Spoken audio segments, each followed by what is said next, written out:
Rowdy bikers challenge a quiet bartender, not knowing he's the deadliest shot in the country. The morning sun cast long shadows across Eagle's Rest Farmers Market as James Cooper arranged his organic tomatoes, each one perfectly ripe and ready for sale. His weathered hands moved with deliberate care, masking the lethal precision they once possessed. The extra pounds he'd gained since leaving Delta Force felt strange sometimes, but they served their purpose. Nobody looked twice at an overweight farmer selling vegetables in rural Montana. The rumble of motorcycles shattered the peaceful morning air. 5 riders from the Storm Riders motorcycle gang rolled through the market, their chrome gleaming and engines snarling. Lance, Python, Kingston led the pack, his snake tattoo visible even from a distance. They weaved between stalls, knocking over displays and sending shoppers scrambling. Cooper continued arranging his tomatoes, even as the bikers circled his stall. 8 years of playing the simple farmer had taught him patience. Python dismounted first, boots crunching on scattered produce as he approached. His leather vest bore patches marking him as the local chapter president. "Nice setup you got here, fatty," Python sneered, picking up a tomato and squeezing until it burst. Shame if something happened to it. Cooper's fingers twitched, old muscle memory from a life he'd left behind. "Those are $3 each," he said mildly, his voice carrying none of the tactical calculations running through his mind. Python laughed, his gang joining in. None of them noticed how Cooper's stance had shifted, how his weight was now perfectly balanced. They didn't see the way his eyes tracked their movements, identifying weapons, analyzing threats. They saw what everyone saw, just another soft local merchant, an easy target. $3? Python tossed the crushed tomato at Cooper's chest. "Here's what I think of your prices." The red pulp stained Cooper's flannel shirt, and in that moment, something shifted in his eyes. It was subtle, a flash of steel behind the farmer's gentle facade. Python caught it and hesitated, some primal instinct warning him that he'd made a terrible mistake. But it was too late. The trap was already sprung, and these Storm Riders had just stumbled into a war they never saw coming. Where are you following this incredible story from? Drop a comment below and don't forget to subscribe. You won't want to miss what happens next when this former Delta Force operator shows the Storm Riders what real combat looks like. The Storm Riders didn't take long to respond to their morning humiliation. By sunset, they'd mobilized every member within 50 miles of Eagle's Rest. Motorcycles lined the street outside the Rusty Nail Bar and Grill, their chrome catching the last rays of daylight. Inside, Python paced the floor, his boots leaving scuff marks on the worn wood. "You're telling me this nobody farmer made you look like idiots?" Thunder, Python's second-in-command, took a long pull from his beer. The bar's regular patrons had cleared out hours ago, leaving only Storm Riders and the nervous bartender. There was something off about him. Snake Eyes, the youngest of the morning crew, spoke up. His face still showed bruising from where Cooper had grabbed him. The way he moved, Python slammed his fist on the table. "I don't care if he's fucking Bruce Lee. Nobody disrespects the Storm Riders. Nobody." Outside, more bikes arrived. The Storm Riders had built their reputation on brutal efficiency. They controlled every illegal weapons shipment from Montana to Mexico, using legitimate businesses as cover. Eagle's Rest was supposed to be their newest distribution point, a quiet town where no one asked questions. Cooper's resistance threatened everything. If word got out that a local farmer had stood up to them, others might follow. Their entire operation depended on fear. "I want him ruined," Python declared. "Start with his farm. Burn his crops, poison his soil. Make him understand what happens to people who don't show proper respect." Thunder grinned, cracking his knuckles. "What about the rest of the market vendors? They saw what happened. Make examples of them too. By the time we're done, no one in Eagle's Rest will dare look us in the eye." As the gang plotted, they remained unaware of the small drone hovering outside the bar's window. Cooper sat in his truck half a mile away, watching the feed on his tablet. 8 years of peace had made him rusty, but some skills never faded. The Storm Riders had brought war to his doorstep, and now they'd get a taste of what real warfare looked like. He reached for his phone, dialing a number he hadn't used in years. "Marcus? It's Cooper. Remember that favor you owe me from Kandahar? I'm calling it in. The storm riders struck at midnight. 3 pickup trucks loaded with members rolled onto Cooper's property, their headlights dark. They carried gasoline cans and road flares, ready to reduce his season's work to ash. The night was moonless, perfect for their kind of message. What they didn't expect was the sophisticated motion sensor network Cooper had installed years ago, a remnant of old habits he never fully abandoned. Silent alerts lit up his phone as the first truck crossed his property line. He watched through military-grade night vision as they approached his fields, their movements sloppy and undisciplined. Snake Eyes took point, clearly trying to prove himself after the morning's humiliation. He'd barely taken 3 steps into the cornfield when the first trap triggered. Industrial sprinklers burst to life, but instead of water, they sprayed a mixture of skunk spray and industrial dye, an old crowd control technique Cooper had modified for civilian use. Chaos erupted. The raiders stumbled blind, retching and cursing. Snake Eyes dropped his gasoline can, which clattered against hidden rocks Cooper had strategically placed. The sound drew more gang members forward, right into the path of additional sprinklers. "It's in my eyes," someone screamed. Another rider slipped in the muck, taking down 2 others with him. The perfectly orchestrated raid dissolved into a comedy of errors, but Cooper wasn't laughing. From his concealed position in the barn's hayloft, he documented everything with a high-resolution camera. Thunder, watching from the lead truck, grabbed his radio. "Pull back. Pull back now." But the damage was done. His men stumbled back to the vehicles, covered in fluorescent dye that would take weeks to fade. The stench would linger even longer. As the trucks peeled away, Cooper allowed himself a grim smile. The storm riders had expected to find a soft target. Instead, they'd walked into a defense system designed by someone who'd spent years protecting forward operating bases from insurgent attacks. But this was just the beginning. They'd be back, and next time they wouldn't underestimate him. Inside his house, Cooper's phone buzzed. A text from Marcus. "Package arriving tomorrow. Hope you remember how to handle heavy equipment." Cooper typed back a single word. "Ready." At the Rusty Nail, Python received the news of the failed raid with cold fury. His men reeked of skunk spray, their skins stained an unnatural blue. But worse than the humiliation was the dawning realization that they weren't dealing with some lucky farmer. This was something else entirely. "Call the Mexican Connection," he ordered Thunder. "Tell them we need this special merchandise. All of it." Thunder's eyes widened. "The whole shipment? That's enough firepower for a small army." "Exactly." Python's face twisted into a snarl. "If this farmer wants to play soldier, we'll show him what real war looks like." What Python didn't know was that his phone call would trigger alerts in multiple federal databases. Cooper's carefully laid trap was drawing in bigger fish than just local gang members. The weapons pipeline he'd spent months investigating was finally surfacing, and the storm riders had just volunteered to expose the entire operation. The next morning, Eagle's Rest buzzed with whispers. Everyone had heard about the midnight raid gone wrong. The storm riders' reputation took another hit when photos of their dye-stained members started circulating on local social media. Cooper's morning market stand drew curious onlookers, but he simply sold his vegetables as if nothing had happened. Sarah Chen, who ran the coffee stand across from Cooper's produce, brought him his usual black coffee. "They're saying you rigged your entire farm with booby traps," she said, keeping her voice low. "That true?" Cooper accepted the coffee with a nod. "Just some basic security measures. Nothing illegal." Sarah glanced around before leaning closer. "My brother owns the hardware store.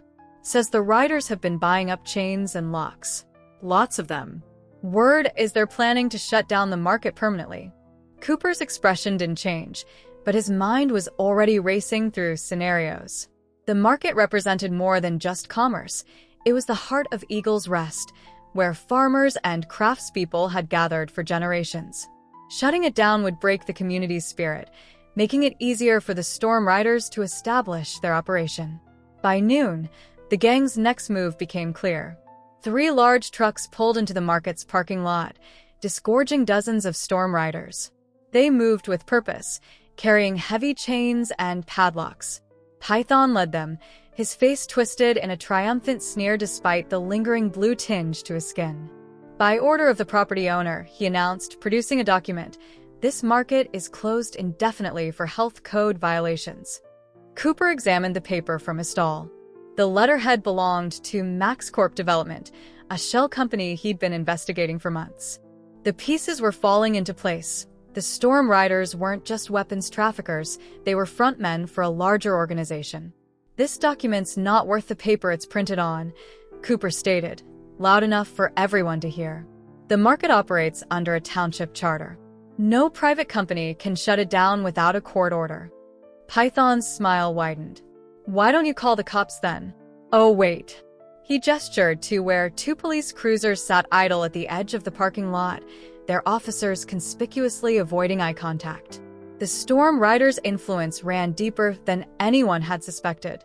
Cooper felt the weight of every vendor's eyes on him. They were scared, and rightfully so. But he couldn't reveal his hand yet, not with the bigger operation still hidden. He needed the Storm Riders to make one more move, to expose their entire network. "You have until sundown to clear out," Python announced to the crowd. "Anyone still here after that? Well, accidents happen."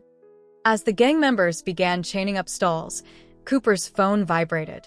A message from Marcus. "Package in position. Satellite coverage confirmed. Green light." Cooper typed back. "Not yet. Wait for sunset." Python caught Cooper's eye and tapped his watch with exaggerated motion. "Tick-tock, farmer. Tick-tock." The Storm Riders thought they were tightening the noose. They didn't realize they were walking into a trap 8 years in the making. Cooper had chosen Eagle's Rest for a reason. Its position along the Canadian border made it perfect for monitoring illegal weapons movement. Now, after nearly a decade of patient observation, the Storm Riders were about to help him expose the entire operation. All he had to do was wait for sunset, when the real storm would begin. Cooper waited until the market cleared out before making his move. His first stop was Eddie's auto shop, a weathered building on the outskirts of town. Eddie Chin, Sarah's other brother, was beneath a lifted truck when Cooper walked in, but the rhythmic clanking of tools stopped at the sound of footsteps. "We're closed," Eddie called out, his voice muffled. Even for an old friend from the 7th group? The creeper rolled out fast, revealing a compact Asian man with grease-stained hands and burn scars running up his forearms. Eddie's eyes widened as he took in Cooper's face. "Holy shit. Ghost? That really you?" Cooper smiled. "Been a while, Wrench." Eddie scrambled to his feet, wiping his hands on his coveralls. 8 years, man. Sarah told me some farmer was giving the Storm Riders hell, but I never thought. He trailed off, studying Cooper's changed appearance. "You got fat. And you got old." They both grinned, falling easily into the familiar rhythm of soldiers who'd shared foxholes. Eddie had been their mechanist in Afghanistan, keeping their vehicles running through sandstorms and firefights. His talent for improvising repairs under pressure had earned him the call sign Wrench. "Sarah says they're trying to shut down the market," Eddie said, his expression darkening. "But that's not really what this is about, is it?" Cooper shook his head. "Remember those weapons caches we kept finding? The ones that always seemed too professional for local insurgents. The ones with the serial numbers filed off? Yeah, gave us hell trying to trace them. I found where they're coming from." Cooper pulled out his phone, showing Eddie surveillance photos of Storm Riders meeting with familiar faces. Same organization, different desert. Eddie whistled low. "Damn. You've been busy for a retired guy." He paused, a slow smile spreading across his face. "The garage has been quiet lately. Could use some excitement. Might need some technical support. Someone who knows how to disable vehicles without leaving traces. I think I got a few tricks left." Eddie moved to a locked cabinet, pulling out a worn toolkit. "The boys still around?" "Marcus is standing by. Ghost team's ready for one last mission." Eddie's eyes lit up with the old fire. "What about Jackson?" He was talking about opening a hunting store up here somewhere. "Grizzly Creek Outfitters," Cooper confirmed. "About 20 miles north. Already called him." "Man," Eddie chuckled. "The Storm Riders have no idea what they're riding into, do they?" A truck engine rumbled outside, and both men tensed instinctively. But when the door opened, it was Jackson himself who stepped through, his massive frame filling the doorway. 8 years of civilian life hadn't softened the former team sniper. If anything, running his hunting supply store had kept him in better shape than most. Well, Jackson drawled, his Georgia accent thick as ever. Look what the war dragged home.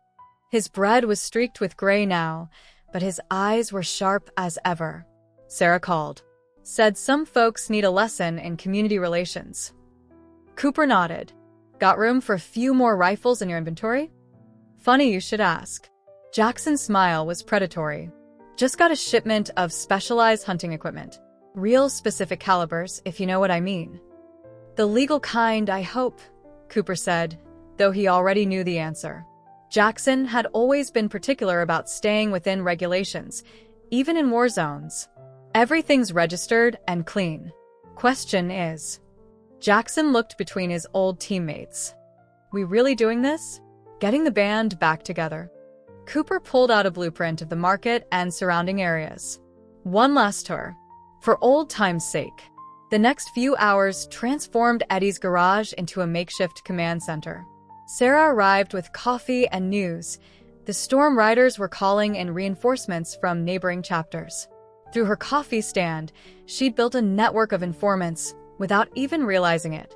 Truckers, farmers, and local workers all shared gossip over their morning brews. Mrs. Henderson at the bank says they've been moving large amounts of cash, Sarah reported, laying out pastries she'd brought. All in small bills, all under reporting limits. Cooper nodded, adding the information to their growing map. Red pins marked Storm Rider locations, blue showed potential allies, and yellow highlighted strategic points they'd need to control. They're sloppy, Jackson observed, cleaning a scope at Eddie's workbench. No counterintelligence, no operational security. They're used to being the biggest dogs in the yard. That's not the problem, Cooper replied. The problem is who they work for. The Storm Riders are just muscle. Max Corp is the real threat. A knock at the back door silenced everyone. Eddie checked the security camera he'd installed that afternoon and broke into a grin. Look who finally showed up. Marcus stepped in, followed by a woman none of them had seen in years. Lieutenant Maria Cortez, their former intelligence officer, looked exactly as they remembered her, down to the precise way she carried herself. Started the party without me? She smiled, but her eyes were already scanning the room, analyzing angles and exits. Nice setup. Very insurgent chic.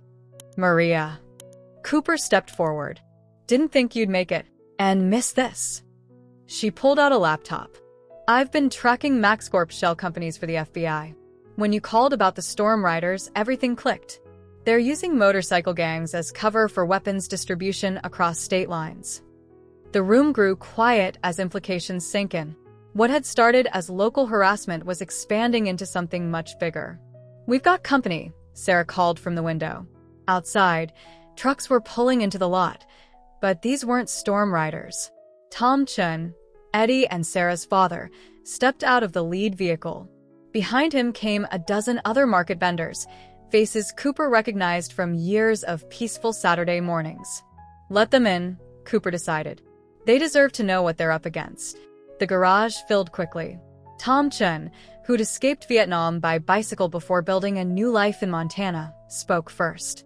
My children say you were soldiers together, that you fought real battles, not just street thugs. Cooper met the older man's gaze. Yes, sir. Good. Tom rolled up his sleeves, revealing faded tattoos. In my country, when wolves come to the village, we don't run. We hunt. Other vendors stepped forward. Mike Running Bear, whose family had operated their jewelry stand for 3 generations. The Peterson brothers, whose organic honey operation supplied half the state. Even old Joe from the knife sharpening booth had to be pushing 80, but still stood straight as a rail. Those bastards threatened my granddaughter. Old Joe spat. Said they'd burn her pottery stand if she didn't pay protection money. More stories poured out. The Storm Riders had been quietly terrorizing people for months, but everyone had been too scared to speak up. Now, surrounded by neighbors and former Special Forces operators, tongues loosened. Maria's fingers flew across her laptop, documenting everything. "This is perfect," she murmured. "Civil RICO cases need exactly this kind of testimony." "We're not here to build a court case," Python's latest victim, a young flower vendor, protested. "We want them gone." "Oh, they'll be gone," Cooper assured her. "But we're doing this right. When we're done, they won't just leave. They'll never come back." As sunset approached, the garage became a hive of purposeful activity. Eddie had teams of volunteers modifying vehicles. Nothing illegal, but creative additions that would give them advantages. Local hunters who trained with Jackson brought in radio equipment and night vision gear. Sarah's coffee shop regulars provided detailed schedules of storm rider movements. "Remember," Cooper addressed the gathered crowd, "this isn't about revenge.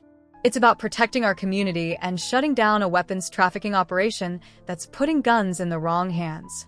Everyone has a part to play, but nobody takes unnecessary risks." Maria outlined the plan using satellite imagery displayed on her laptop. "They're expecting us to defend the market. Instead, we're going to hit their entire operation simultaneously. Each team has specific objectives." The assignments were a careful mix of military precision and local knowledge. Tom Chen's delivery drivers knew every back road and hidden turn in 3 counties. The Peterson brothers' honey farm workers could move quietly through any terrain. Old Joe's granddaughter turned out to be an expert drone pilot. "What about the corrupted cops?" someone asked. "Already handled," Maria smiled. "FBI's moving on the department tonight. Clean officers have been briefed and are standing by." Jackson finished distributing the legal civilian radios he'd brought from his store. "Comms check every 15 minutes. Any sign of trouble, you pull back immediately. No héroes." The garage door rolled up, revealing a Montana sunset painting the sky in fierce oranges and reds. Cooper watched his neighbors prepare for battle, not with guns or violence, but with the quiet determination of people defending their home. "They thought we were soft targets," Eddie said, standing beside him. "Easy marks for their operation." "That's what they always think," Cooper replied.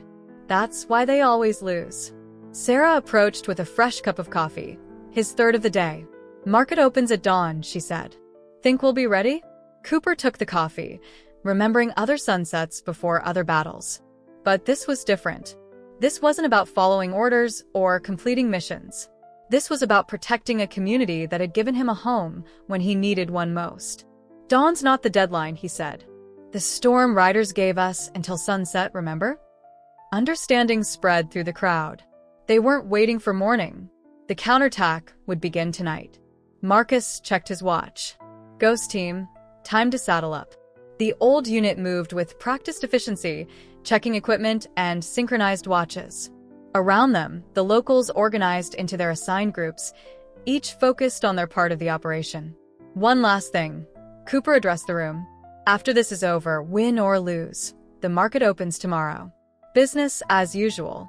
Because that's what we're fighting for, our usual, ordinary, peaceful lives." Tom Chun raised his weathered fist. "For Eagle's Rest." The cry was echoed by every voice in the garage. Then, as the last light faded from the sky, they moved out into the gathering dark, ready to show the storm riders why you never threaten a community that knows how to fight back. The night wrapped around Eagle's Rest like a heavy blanket, broken only by scattered streetlights and the occasional sweep of headlights. At the Rusty Nail, Python and his storm riders celebrated their apparent victory, the music from their bikes' speakers echoing off brick walls. They chained up the market stalls, posted guards, and believed they'd broken the community's spirit. They never saw the first strike coming. Old Joe's granddaughter Lisa, perched on a rooftop 3 blocks away, guided her commercial drone through the darkness. Its thermal camera showed the storm riders' positions as bright clusters of heat signatures. Data streamed directly to Maria's laptop, where Cooper and his team watched the gang's deployment unfold. 37 targets, Maria reported. Main group at the bar, smaller teams at the market and their warehouse. Cooper nodded to Marcus. "Start the music." Across town, Eddie's modified tow truck roared to life. He'd removed its usual warning lights, replacing them with military-grade strobes capable of disorienting anyone looking directly at them. The truck rounded the corner onto Main Street, its speakers blasting Ride of the Valkyries at window-rattling volume. The Storm Riders poured out of the bar, squinting against the strobes. Python grabbed his radio, but only static answered. Jackson had set up frequency jammers hours ago, cutting off communication between gang members. "What the hell is this?" Python shouted, but his voice was lost in the orchestral thunder. Eddie's truck stopped, blocking the street. Behind it, more vehicles appeared, the Chin family's delivery vans, the Peterson brothers' honey trucks, and a dozen other local vehicles. Their headlights snapped on simultaneously, creating a wall of blinding light. Cooper's voice cut through the chaos, broadcast through Eddie's speakers. "You boys wanted to play war. Welcome to the first lesson." The Storm Riders scrambled for their bikes, but many wouldn't start. During the day's chaos, Eddie's crew had moved through town, adding a special additive to the gang's gas tanks. Nothing dangerous, just enough to gum up fuel lines after a few hours. "Python." Cooper's voice boomed again. "Remember that farmer you threatened this morning? Let me properly introduce myself. Staff Sergeant James Cooper, Delta Force, retired. Though tonight, retirement's temporarily suspended." Python grabbed one of his working bikes, gunning the engine. "Kill that truck," he screamed. A dozen riders roared forward, ready to overwhelm Eddie's position through sheer numbers. They made it halfway before the ground disappeared beneath their wheels. The road seemed to ripple, bikes sliding as their tires lost traction. During the afternoon, the Peterson brothers had coated selected sections of asphalt with their honey, now barely visible in the darkness. The lead riders went down hard, creating a tangle of metal and cursing men that blocked the others. From his position in the second-floor window of the hardware store, Jackson watched through a scope. Like bowling pins, he drawled into his radio. "Want me to start tagging bikes?" "Hold position," Cooper replied. "Wait for the second phase." Python was screaming orders, trying to reorganize his scattered forces. But the Storm Riders were used to intimidating civilians, not facing coordinated resistance. Their formation fell apart as more vehicles appeared from side streets, herding them away from their bikes and back toward the bar. Python retreated into the Rusty Nail, barricading the doors with his remaining men. Outside, the sound of Wagner's opera mixed with the rhythmic thud of disabled motorcycles being dragged away by Eddie's tow truck. The Storm Riders' transportation was disappearing piece by piece, all according to plan. "Thunder." Python grabbed his lieutenant. "Get to the warehouse. Bring the heavy gear. All of it." But Thunder shook his head, face pale. "Phones are dead. Radio's useless. Can't reach anyone." "Then take a team and go on foot." Python hurled an empty bottle against the wall. "I want that farmer's head on a spike." As Thunder gathered a group to slip out the back, Maria's voice crackled through the bar's own sound system. She'd hacked it hours ago. "Leaving so soon? But the party's just getting started." The lights in the bar went out. When they came back on seconds later, the Storm Riders found themselves bathed in ultraviolet light. Invisible patterns painted on their clothes during the morning's sprinkler attack now glowed bright neon, marking each gang member like a target in a shooting gallery. "Neat trick, isn't it?" Maria continued. "That dye you couldn't wash off?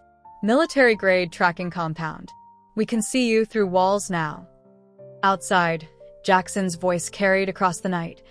"Got 18 marked targets in the bar. For trying to slip out the back. Want me to put some fear into them?" Cooper's reply echoed through the streets. "Light 'em up." Precision shots cracked through the darkness. Not aimed to hit, but to terrify. Bullets sparked off the pavement around the escaping riders' feet, driving them back inside. Jackson had been the best sniper in Delta Force. He could have killed them all in minutes. Instead, he was conducting a masterclass in psychological warfare. Inside the bar, Python grabbed the bartender. "There's got to be another way out." "Root cellar," the terrified man stammered. "Connects to the old Prohibition tunnels." But Python didn't wait to hear more. He shoved the man aside and rushed for the cellar door, his remaining loyal followers close behind. The underground passage was their last chance to reach the warehouse and their weapons cache. They made it exactly 50 feet into the tunnel before the night vision goggles revealed what was waiting for them. Tom Chin sat in a comfortable lawn chair, a thermos of his daughter's coffee beside him. Behind him stood Mike Running Bear and a dozen other market vendors, all holding rifles borrowed from Jackson's store. "Evening, boys," Tom said calmly. "Sarah thought you might try the tunnels. She knows every bit of gossip in this town, including where all the old bootlegging routes are. Sit down, please. It's going to be a long night." Back in the bar, Cooper's voice filled the room once more. "Last chance, Python. Surrender now, or we start getting serious." Python laughed, the sound edged with hysteria. "You think this is winning? You have no idea what's coming. Our Mexican connections, already on the way. Real soldiers, not just weekend bikers. When they get here..." "Oh, you mean these guys?" Maria patched a new video feed through the bar's televisions. It showed a convoy of unmarked trucks being stopped at a border checkpoint. Federal agents swarmed the vehicles, pulling out crates of weapons and stacks of cash. "Fun fact," Maria added. "When you're running a multinational weapons smuggling operation, it's best not to discuss details over unsecured phone lines, especially when there's an FBI task force listening." Python staggered back, his empire crumbling in real time. But Cooper wasn't done yet. Outside, a new sound joined the symphony of the night: helicopter rotors, growing closer. The helicopter's searchlight cut through the darkness, illuminating the rusty nail in harsh, white light. But this wasn't law enforcement. The pilot was Marcus, flying a civilian chopper borrowed from a logging company. The psychological impact was exactly what Cooper had planned. "Your reinforcements aren't coming," Cooper announced. "Your weapons are seized. Your escape routes are blocked. And in about 30 seconds, you're going to learn why they called me Ghost in Delta Force." The bar's ventilation system hummed to life. Eddie had modified it earlier, adding a special blend of his own creation, harmless but disorienting smoke that filled the room in seconds. The storm riders stumbled blind, coughing and cursing.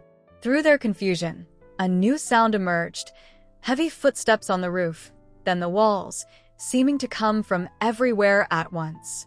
Cooper's team had rigged speakers throughout the building, playing back recorded movements. In the smoke and chaos, it sounded like an army was surrounding them. "What the hell are you?" Python's voice cracked with fear. "Just a farmer," Cooper replied, now somehow inside the bar though no one had seen him enter. "One who learned a long time ago that the best way to win a war is to make your enemy surrender without a real fight." The smoke began to clear. Cooper stood in the center of the room, his father's old overalls replaced with tactical gear.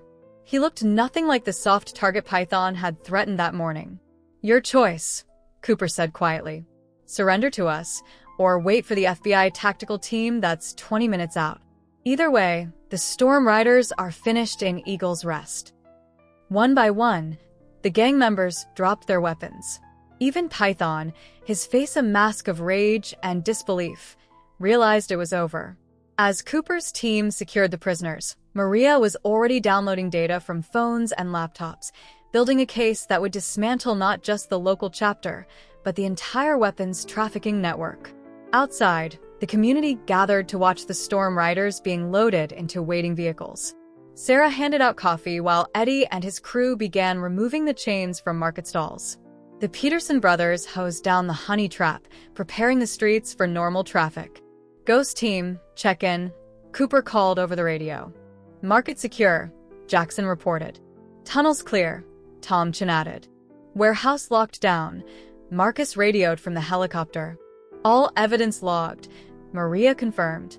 Cooper looked around at his neighbors, farmers, craftspeople, small business owners who'd found the courage to stand against criminals who thought them weak. They'd won without firing a shot, using strategy and community instead of brute force. Dawn was still hours away, but already people were setting up their market stalls. Someone had hung a banner across Main Street: "Eagle's Rest Farmers Market, open for business." "Think they'll be back?" Sarah asked, offering Cooper his usual coffee.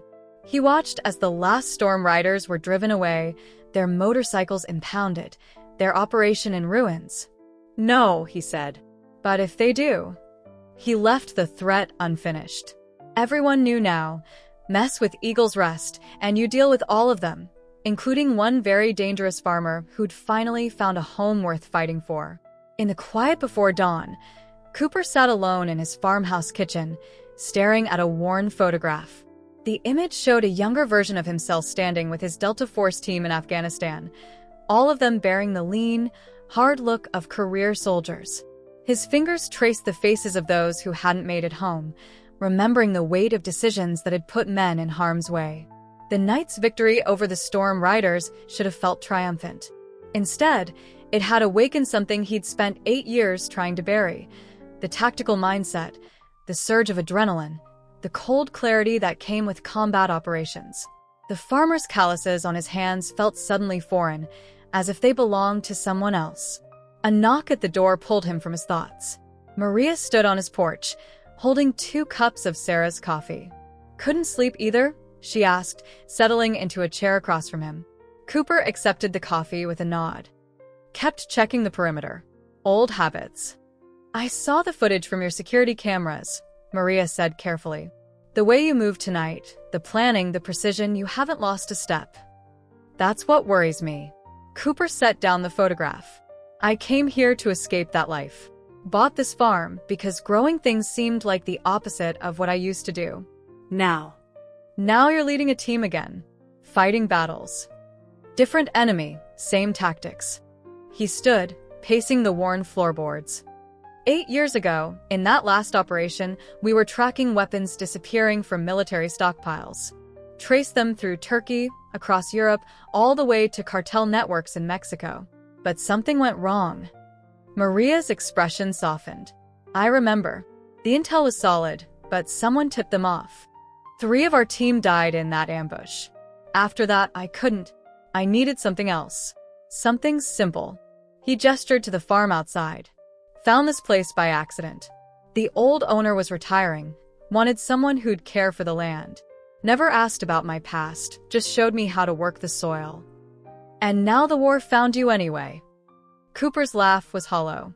"Funny thing is, I recognize some of those serial numbers on the Storm Riders' weapons. Same batch we were tracking 8 years ago. Same network, different players." "That's why you stayed," Maria realized. "You weren't just hiding here. You were watching, waiting for them to surface." "At first," Cooper admitted. "But then something changed. The market, the community, it became real. These people, their lives, their struggles, it mattered more than the mission. I started forgetting to check for weapons shipments because I was too busy worrying about tomato blight and grocery store prices cutting into local farmers' profits." He picked up the photograph again, studying his younger self. "Tonight, when Python threatened the market, it wasn't the soldier in me that responded. It was the farmer. The guy who's watched Sarah's coffee stand grow from a card table to a real business. Who helped Tomchin rebuild after that flood 2 years ago. Who teaches old Joe's granddaughter about drone photography for her art projects." Maria set down her coffee cup, her intelligence officer's mind connecting dots. The weight gain wasn't just about blending in, was it? Cooper paused by the window, watching the first hints of dawn color the eastern sky. "After that last mission, I couldn't sleep. Couldn't eat. Kept seeing their faces, not just our guys, but every target, every collateral casualty. The pounds came on because for the first time in 20 years, I wasn't living on adrenaline and MREs. And now," she pressed, "after tonight, now I remember everything. Every training session, every operation, every lesson learned the hard way." He turned to face her. "But it's different. Back then, we were ghosts in and out, mission accomplished, collateral damage accepted. Tonight, I had to think about Mrs. Peterson's flower shop being in the line of fire. About Lisa's drone getting shot down. About every person who stood up with us having to live here long after the fighting's done." A vehicle approached outside, Eddie's tow truck, returning from clearing the last of the Storm Riders' motorcycles. The mechanic looked exhausted but satisfied as he climbed down from the cab. "You should see their bikes," Eddie called through the open door. "All that chrome, those custom pipes, pure show. No real maintenance, no real reading skill. Just bullies with expensive toys." Cooper smiled slightly. "Like their tactics." Speaking of tactics, Maria interjected, the FBI team's preliminary report just came in. Those weapons we intercepted? They're asking for our help tracking the supply chain. Apparently, someone's been feeding them intelligence on the network for years. Anonymous tips, just enough to build cases without revealing the source. Eddie and Cooper exchanged glances. Imagine that, Eddie said carefully. The thing is, Maria continued, those tips stopped about 8 years ago, right when a certain Delta operator bought a farm in Montana. But lately, they've started up again. More detailed, more focused. Almost like someone who knew what to look for had found a new angle. Cooper's expression didn't change, but his posture shifted subtly, the farmer receding, the soldier emerging. The market's a natural surveillance point. Truckers talk, travelers pass through, bikers show off.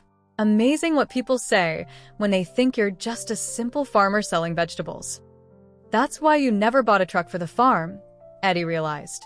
All those years borrowing my flatbed gave me a reason to be in the garage, Cooper nodded. Listening to what your customers said about strange shipments and midnight deliveries. Maria pulled out her laptop. We found something interesting in Python's phones. Texts about a bigger shipment coming in. Not just guns, something that has Max Corp's leadership nervous. They're calling it Project Prometheus. The name hit Cooper like a physical blow. He sank into his chair, suddenly looking every one of his years. No. They couldn't be that stupid. You know what it is? It was theoretical. A weapon system we were developing for urban warfare. But the collateral damage potential. He shook his head. We shut it down. Destroyed the prototypes. Apparently, someone kept the plans, Maria said quietly. And now they're trying to sell them to the highest bidder. Eddie's face hardened. Ghost Team's not really retired, is it? This isn't just about the market anymore, Cooper admitted. If those plans get out, if someone actually builds that system. He trailed off, remembering other battlefields, other weapons that should never have been made. The sun was rising now, painting his fields in gold. Somewhere in town, the market vendors would be setting up their stalls, refusing to let the night's violence disrupt their lives. Cooper had built a home here, found peace in the simple rhythm of seasons and growth. But now he had to choose the quiet life he'd built, or one last mission to prevent a weapon that could destroy everything he'd come to protect.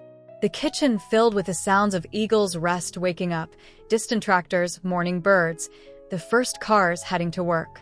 Sarah appeared with fresh coffee and pastries, followed by Jackson and Marcus. The old team assembled one by one, drawn by an instinct honed through years of combat. Tell them, Maria urged gently. Cooper stood, moving to a locked cabinet he'd never opened in 8 years. The combination came to his fingers without thought. Inside lay a single folder, its edges worn, its contents haunting him through every peaceful year. Project Prometheus wasn't just another weapon system, he began. It was meant to be revolutionary, a way to incapacitate hostile forces in urban environments without destroying infrastructure. The problem was it worked too well. He spread photos across the kitchen table. Technical diagrams, test results, after-action reports that had never made it into official channels. The prototype used sound waves at specific frequencies. In theory, it would temporarily disable enemy combatants while leaving civilians unharmed. But in practice, he touched one particularly disturbing image. The effects were unpredictable, sometimes temporary, sometimes permanent, sometimes fatal. And now Max Corp has the plans? Jackson asked. Worse, Maria interjected. They've improved on them. The intercepted communications suggest they've solved the targeting problem. They're ready to demonstrate a working model to potential buyers. Sarah, who had been quiet until now, spoke up. This isn't just about guns anymore, is it? This is what you were really watching for all these years. Cooper met her eyes. I chose Eagle's Rest for a reason. This region's perfect for testing sonic weapons, remote, varied terrain, low population density. I always knew they'd try again. Just didn't expect it to be through a motorcycle gang. So, what's the play? Marcus asked, the helicopter pilot's tactical mind already working. We hitting them? No. Cooper's voice was firm. We're not soldiers anymore. We're not ghosts. Whatever we do it as who we are now: farmers, mechanics, store owners. People with names and faces and lives in this community. But we're still a team, Eddie insisted. A different kind of team. Cooper gestured to his fields outside. I spent 8 years learning how things grow, how communities work, how to build instead of destroy. Maybe that's not weakness. Maybe that's exactly what we need. Maria's laptop chimed with new intelligence. MaxCorp's board is meeting in 3 days. The demonstration is scheduled for their private testing facility in the mountains. After that, the weapon goes to market. The room fell silent, each person weighing the choice before them. They'd won their battle with the Storm Riders using cunning and community instead of lethal force. But this was different. This was the kind of threat they'd once faced in uniform, with the full backing of military power. Finally, Sarah broke the silence. My coffee stand hears a lot of interesting things. Like which MaxCorp executives are skimming money, which board members are cheating on their wives, which security guards are unhappy with their pay. Jackson grinned. My customers include most of the hunters and guides in 3 counties. Nobody knows those mountains better. My garage services their corporate vehicles, Eddie added. Amazing how many spare keys I've collected over the years. One by one, they outlined resources, connections, and knowledge that no military operation could match. Not weapons and tactics, but the deep roots of people who belong to a place and its community. Cooper looked at his fields again, remembering why he'd chosen this life. Not to hide, but to learn a different kind of strength. Now it was time to use both, the soldier's skills and the farmer's wisdom. 3 days, he said finally. We do this smart. We do this clean. And we do this as exactly who we are, the people of Eagle's Rest. The sun cleared the mountains, lighting his tomato plants and herb gardens. Somewhere in town, the market was opening, life continuing despite the night's events. Cooper felt the weight of both worlds, the warrior he'd been and the farmer he'd become, and for the first time, they didn't feel in conflict. The last mission would begin. But this time, Ghost Team would fight not from the shadows, but in broad daylight, protecting their home with every lesson learned from both war and peace. The MaxCorp testing facility crouched in the Montana wilderness like an alien stronghold, all gleaming steel and reinforced concrete rising from the pine forest. 3 days of preparation had confirmed Cooper's suspicions. The facility's security relied too heavily on its isolation and technology. They'd forgotten the human element. Delivery for the executive breakfast.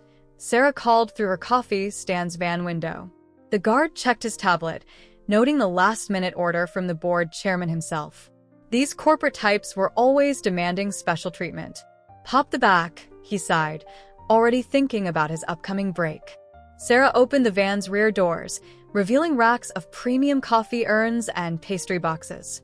The guard did a cursory check, not noticing that the large coffee dispensers were unusually heavy or that the pastry boxes had false bottoms. All clear, he waved her through. Kitchens in the East Wing. As Sarah drove into the compound, she keyed her radio once, a silent signal to the waiting team. Phase 1 was complete. The Trojan horse was inside the walls. In the mountains overlooking the facility, Jackson settled into a sniper's hide built by local hunters generations ago. His scope swept the compound's perimeter, noting guard positions and patrol patterns. Beside him, Lisa's drone provided a live thermal feed to Maria's command center, hidden in Eddie's mobile repair truck 5 miles away. Testing begins in 90 minutes, Maria reported through their earpieces. Satellite shows VIP helicopters incoming. Guest list includes arms dealers from 6 countries. Garage team in position. Eddie's voice crackled. His maintenance crew had been servicing the facility's vehicles all week, planting surveillance devices and subtly adjusting key systems. Cooper's voice came next. Remember, this isn't about killing. We're here to expose them, not become them. Stick to the plan. He switched frequencies, connecting to the facility's internal network through bugs Sarah's coffee deliveries had planted days ago. The guard station's screens showed business as usual, Coffee being delivered, maintenance crews checking systems, board members arriving for their big demonstration. None of them noticed that Sarah's coffee urns contained more than just premium roast, or that Eddie's crew had done more than just basic maintenance. They didn't spot Jackson's hide, confused by the false heat signatures Lisa's drone was broadcasting to their thermal sensors. And they certainly didn't realize that their secure servers were already compromised, thanks to disgruntled IT staff Maria had contacted through local channels. The pieces were in place. Now they just had to survive the next 90 minutes and prevent MaxCorp from unleashing a weapon that could change the face of warfare forever. Cooper touched the small packet of heirloom tomato seeds in his pocket, his own personal reminder of who he was and why he fought. Ghost team, sound off. One by one, they reported ready. Not soldiers this time, but farmers and mechanics, coffee sellers and local guides. People with everything to lose if they failed. Then let's go to work. Inside the facility's kitchen, Sarah worked with practiced efficiency, setting up coffee stations for the executive breakfast. Her movements were unhurried, natural, the same ones she used every morning at her market stand. But each coffee urn she positioned contained sophisticated signal jamming equipment, designed to activate on her command. VIP breakfast service in 30 minutes, the head chef announced. Security sweep in 5. Sarah nodded, already expecting this. When the security team entered, their scanners would detect nothing unusual. Eddie had shielded the jammers using technology he'd perfected, hiding engine modifications from emissions tests. Above in the ventilation system, Tom Chen's delivery crew moved silently through maintenance passages. Their years of loading trucks had taught them how to distribute weight silently, how to move heavy objects without sound. They placed Maria's surveillance devices at key junctions, guided by the facility blueprints Eddie had copied during routine maintenance inspections. Movement in the East Wing. Jackson reported from his sniper's nest. Black SUVs arriving. Looks like our weapons buyers. Through her drone's feed, Lisa tracked the heat signatures of everyone entering the facility. 23 new targets. All armed, trying to hide it under suit jackets. Cooper's voice remained calm in their earpieces. Stay focused. Maria, how's the data breach? In Eddie's mobile command truck, Maria's fingers flew across her keyboard. Almost there. Their security chief really should have paid his IT staff better. Amazing how many backdoors a disgruntled system administrator can leave. The facility's test chamber dominated the central building, a massive concrete bunker where MaxCorp planned to demonstrate Project Prometheus. Eddie's maintenance crew had spent days examining every inch of it, supposedly checking for structural issues. What they'd actually done was map every vulnerability, every potential point of failure. Targets moving toward the demonstration area, Lisa reported. Their weight. Something's wrong. New heat signatures in the west lot. Not on the guest list.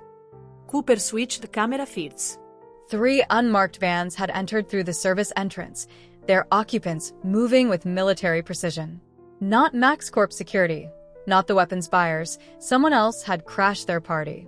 Maria? Running facial recognition, oh hell. Private military contractors. Looks like someone else wants Project Prometheus. The mission had just gotten significantly more complicated. Instead of just stopping MaxCorp's demonstration, they now had to prevent a potential firefight between arms dealers and mercenaries, all while keeping their own people safe. Change of plans, Cooper decided. Sarah, begin breakfast service early. Tom, seal off the maintenance corridors. Eddie, get ready to cut power to everything except the test chamber. What are you thinking? Maria asked. They're all here for the same thing. So let's give them exactly what they want, just not the way they expect. In the kitchen, Sarah began loading pastry boxes onto carts. The boxes' false bottoms contained more than just surveillance gear now. They held the evidence of MaxCorp's illegal weapons program, ready to broadcast to every phone and computer in the facility. Remember Kandahar? Cooper asked his old team. Sometimes the best way to stop a weapon is to let them demonstrate it, just not on their terms. Understanding rippled through the team. 8 years ago, they'd been soldiers trying to destroy a weapons cache. Today, they were civilians about to turn a weapons demonstration into MaxCorp's worst nightmare. The facility's lights flickered once, Eddie's signal that everything was in place. In 30 minutes, the demonstration would begin. But first, they had to serve breakfast to a room full of arms dealers, mercenaries, and corporate executives. Sarah straightened her coffee stand apron and smiled. Time to show these weapons dealers why you should never underestimate a small-town barista who's learned all her customers' secrets. The executive breakfast room hummed with tension disguised as civilized conversation. Arms dealers mingled with corporate board members, while the newly arrived mercenaries positioned themselves strategically around the room. Sarah moved between them with her coffee pot, catching snippets of conversation in a dozen languages. "Coffee, sir?" she asked the MaxCorp CEO, using the moment to plant Maria's final data tap under his saucer. "Our local roast is quite exceptional." The demonstration begins in 10 minutes, a voice announced over the facility's speakers. "All authorized personnel please proceed to the test chamber." Cooper watched through the security feeds as the group moved toward the massive bunker. The Project Prometheus prototype waited inside, looking deceptively simple, a sleek array of sonic emitters that could turn sound itself into a weapon. "All units ready," Maria reported. "Eddie's crews have rigged everything. Tom's people are in position. Jackson has Overwatch. Execute," Cooper commanded. The lights went out. When they came back on 3 seconds later, the facility's networks had been completely replaced by Maria's systems. Every phone, every computer screen, every digital display now showed the same thing: proof of MaxCorp's illegal weapons program, their corporate crimes, their connections to international arms dealers. "What is this?" the CEO demanded, staring at his phone. "The truth," Sarah answered, dropping her servile demeanor. Her coffee pot now pointed at him like a weapon because it was one filled with the same military-grade riot control gas they'd used on the Storm Riders. The mercenaries reached for weapons, but Jackson's first shot cracked through the room, taking out the overhead lights. In the confusion, Tom's delivery crew emerged from service doors, wearing night vision goggles and carrying industrial fire extinguishers modified to spray Eddie's disorienting smoke compound. "Nobody move," Cooper's voice boomed through the facility's speakers. "The building is surrounded, your communications are blocked, and in about 30 seconds, every law enforcement agency in 3 states will receive proof of what you're doing here." The mercenary leader, a former Special Forces operator by his bearing, laughed. "You think some small-town vigilantes can stop this? Project Prometheus is worth billions. We're walking out of here with it, one way or another." "Are you sure about that?" Cooper asked. The prototype's display screen flickered, showing new targeting data. Eddie's maintenance crew hadn't just examined the weapon, they'd reprogrammed it. The sonic emitters now pointed inward, at the demonstration room itself. "Fun thing about sonic weapons," Cooper continued. "They're really sensitive to proper calibration. One wrong setting and, well..." The prototype hummed to life, but instead of the focused beam they'd planned to demonstrate, it produced a discordant squeal that brought everyone to their knees. The sound wasn't dangerous. Eddie had made sure of that, but nobody in the room knew that. 8 years ago, I helped design the original Project Prometheus, Cooper revealed. Then I saw what it could do. The real data, not the sanitized reports. Would you like me to demonstrate?" The mercenary leader, still covering his ears, looked at the prototype with new understanding. "You're bluffing. Test me. See what happens when a farmer who knows sound waves decides to really make some noise." The prototype's pitch changed, making teeth rattle and bones ache. Through the surveillance feeds, Cooper watched the fight drain from their opponents' faces as they realized they'd lost control of their own weapon. Maria's voice came through their earpieces. "FBI tactical teams are 4 minutes out. Local police right behind them. Last chance," Cooper announced to the room. "Surrender now or find out exactly why they called me Ghost in Delta Force." The CEOs moved first, hands raising. The arms dealers followed. Even the mercenaries, professionals that they were, recognized an unwinnable situation. Within minutes, the facility's security staff had switched sides, helping to zip-tie the very executives they'd been protecting. As federal agents swarmed the compound, Cooper's team melted away through the routes they'd prepared. By the time the official investigation began, they were gone, just local business owners going about their morning routines back in Eagle's Rest. Project Prometheus never made it to market. The prototype was destroyed, its data wiped clean. MaxCorp's weapons division collapsed under federal investigation, their board members facing years of prosecution. And in a small Montana farm town, life went on. Sarah served coffee, Eddie fixed engines, and Cooper tended his tomatoes. But now everyone knew.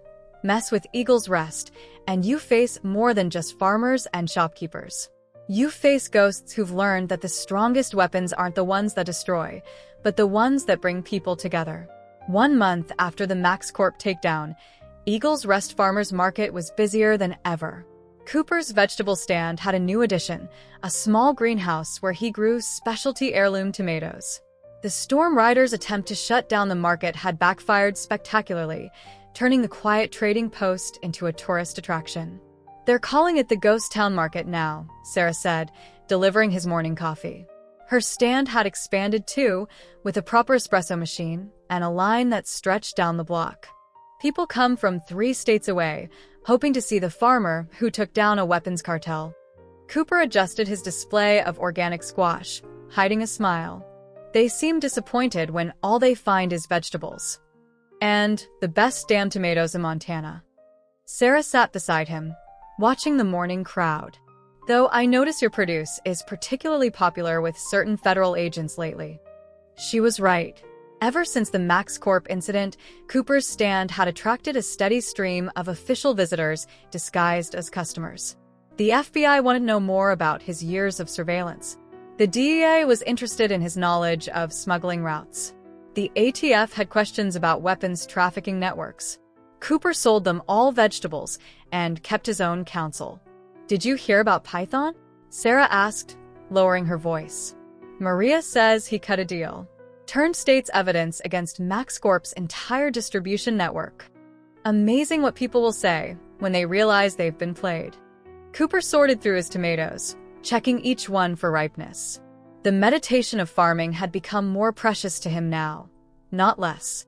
After the violence and adrenaline, he needed these quiet moments. The market had changed in subtle ways. Eddie's garage had a new security contract, maintaining police vehicles for 3 counties. Jackson's hunting supply store offered specialized training courses that always seemed to book up with federal agents. Even Old Joe had expanded his knife sharpening booth to include tactical blade maintenance. But the heart of the market remained the same. Farmers selling produce, craftspeople showing their work, neighbors meeting to trade news and gossip. The storm had passed, leaving the community stronger for weathering it. Maria appeared through the morning crowd, wearing civilian clothes but carrying herself with unmistakable authority. "Got a minute, farmer?" Cooper nodded to his teenage helper, one of Old Joe's grandkids, to watch the stand. He followed Maria to a quiet corner near the pickle vendor, who diplomatically moved to rearrange his display. "The task force wants to make it official," Maria said without preamble. "They're offering to bring the whole team on as civilian consultants. You, Eddie, Jackson, all of you. Good money, minimal field work, mostly intelligence and training." Cooper watched a young family examining his tomatoes. The parents were clearly tourists, drawn by the market's new fame, but their children were fascinated by the actual vegetables, asking questions about how they grew. "We've got jobs," he replied. "You've got covers," Maria corrected. "Really good ones, I'll admit. But think what you could do with federal backing. The resources, the authority, the bureaucracy, the politics, the compromise." Cooper shook his head. "We didn't stop MaxCorp because we had authority. We stopped them because we were just farmers and mechanics who knew our ground." Maria sighed, but she was smiling. "I told them you'd say that, but there's something else." She pulled out her tablet, showing him satellite imagery of familiar mountain roads. "Our analysts found 3 more weapons research facilities hidden in remote locations, all using the same profile: isolated areas, small communities, minimal oversight. Sounds like they need some local farmers to keep an eye on things." Exactly. "We're calling it the Rural Monitoring Initiative. Officially, it's an agricultural sustainability program. Unofficially," she let the sentence hang. Cooper thought about the seeds in his greenhouse, rare varieties he'd spent years cultivating. You know, heirloom tomatoes are tricky, need just the right conditions to grow. Might be worth expanding to new markets. I'll let the task force know you're interested in agricultural outreach. They shared a knowing look, the kind that said more than words could safely express. The war wasn't over, but it had changed. Instead of soldiers fighting in shadows, they were building networks of ordinary people protecting their homes.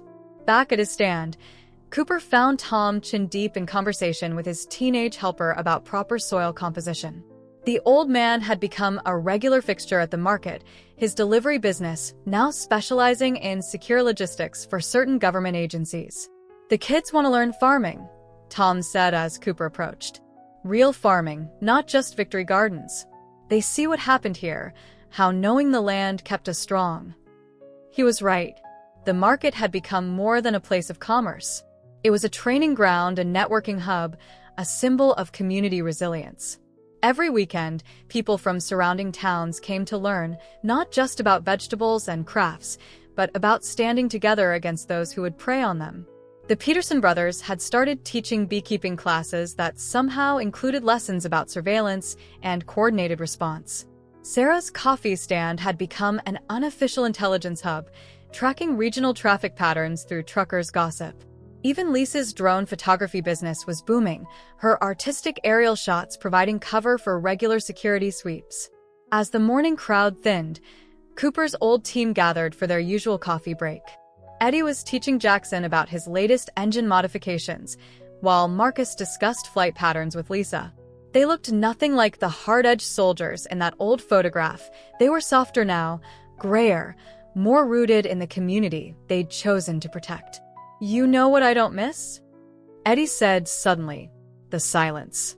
Back then, we could never talk about what we did, who we were. Now. He gestured at the market around them.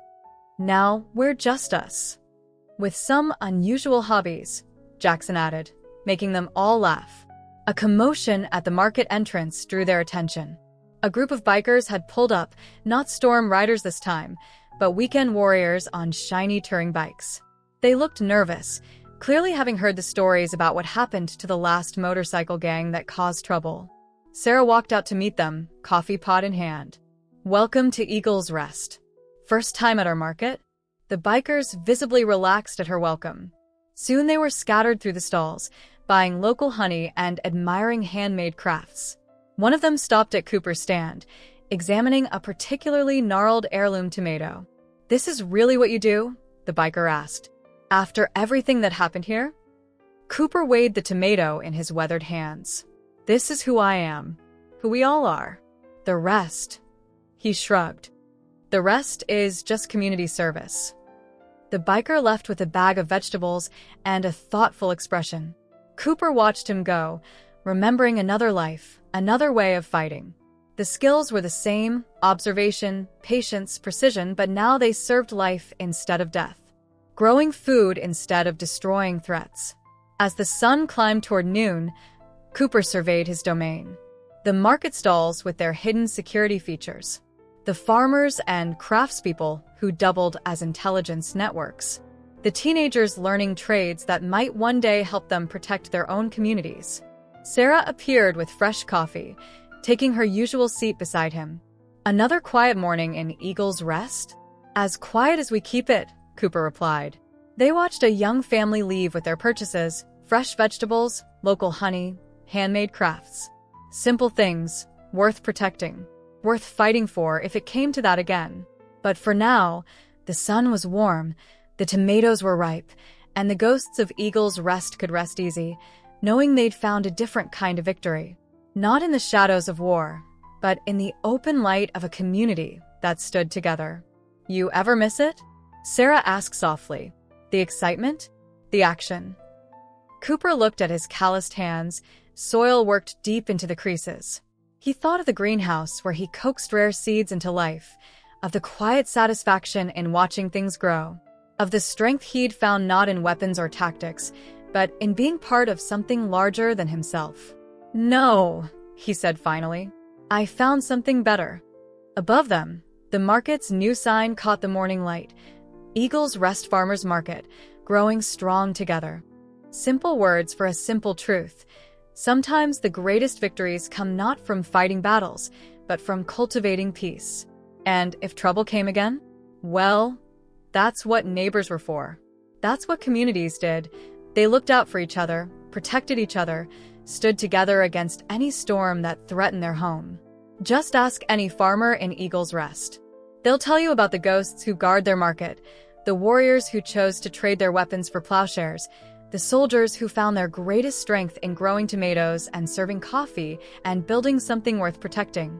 Just don't expect them to tell you everything. Some stories, after all, are best left to grow wild, like heirloom seeds in fertile soil. Disclaimer: this channel does not support or tolerate any form of discrimination, racism, prejudice, or violation of human rights. The stories presented here are original and created by the author with the aim of promoting reflection, awareness, and dialogue. All content is developed with respect for diversity and the dignity of all people.